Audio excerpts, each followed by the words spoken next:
आजकल over thinking एक बड़ी बीमारी बनती जा रही है। जिस शख्स को देखो वो ओवर थिंकिंग में मुब्तला है। इसकी बहुत सी वजूहात बेरोज़गारी, गुर्बत और जब हम कोई काम हमारी मर्ज़ी से नहीं होता तब भी हम ओवर थिंकिंग करते हैं, या जब कोई बुरी सिचुएशन होती है जहाँ पे हम लोग बोल नहीं पाते।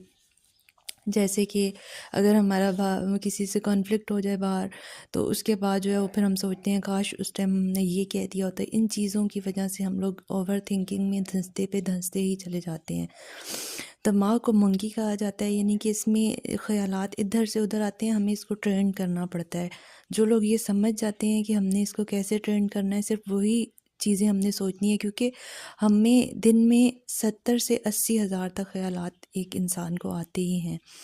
लेकिन ये है कि ये कंट्रोल इंसान को खुद सीखना पड़ता है काउंसलिंग के ज़रिए, और जो है वो हमें खुद को ट्रेन करना पड़ता है कि हम किस तरीके से जो है वो हमें क्या सोचनी है और क्या नहीं। अच्छा, इसको हम लोग कम कैसे कर सकते हैं? सबसे पहली चीज़ कि आप एक पेज पे लिखें जो मसाइल आपको, जो भी आपको ख़यालात आते हैं, ठीक है? जब हम पेज पे लिखते हैं ना, तो वो हमारे सामने जब चीज़ आ जाती है तो वो आहिस्ता आहिस्ता खुद ही कम होना शुरू हो जाती है कि हम इस चीज़ के लिए परेशान हो रहे हैं। नंबर 2, हम लोग हर चीज़ को कंट्रोल करने की कोशिश करते हैं, परफेक्ट करने की कोशिश करते हैं। इन चीज़ों को छोड़ दें, हर काम अपने तरीके से ही होता है, ठीक है? लोगों को 30-30 साल बाद भी उनके काम में परफेक्शन नहीं आती है, ठीक है? तो कोशिश करनी चाहिए। और जिन लोगों को, जो लोग हमें बहुत ज़्यादा, जिनकी वजह से जो है वो हमें, मतलब टॉक्सिक लोग हैं हमारे इर्द गिर्द और हमें परेशान करते रहते हैं, कोशिश करें उन्हें अपनी ज़िंदगी से निकाल दें तो ज़्यादा बेहतर है, क्योंकि ये सिर्फ हमारी एनर्जी को ड्रेन करते हैं। इससे ज़्यादा ये कुछ नहीं कर सकते हमारे लिए। और ये है कि बाज़ लोग छोटी छोटी बातों में भी, छोटे छोटे फ़ैसले लेने में भी वो ओवर थिंकिंग करते हैं। उन्हें समझ नहीं आती कि क्या करें, और ये हमें, हमारे दिमाग को स्टक कर देती है ओवर थिंकिंग।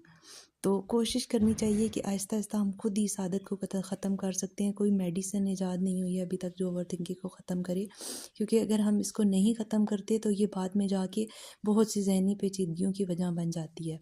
नमाज कुरान को अपना जो है वो बनाएं, तरीक़ाकार बनाएं एक, और उसमें जो है वो अपनी ज़िंदगी को सुन्नत रसूल के मुताबिक गुजारने की जो है वो कोशिश करें। कुरान पाक की तिलावत करें, और इसके अलावा जो है वो अपनी, क्योंकि हम लोग खुद इस चीज़ को ख़त्म कर सकते हैं। हम, एक इंसान खुद ही अपनी ओवर थिंकिंग को ख़त्म कर सकता है, ना कोई डॉक्टर ना कोई दवाई।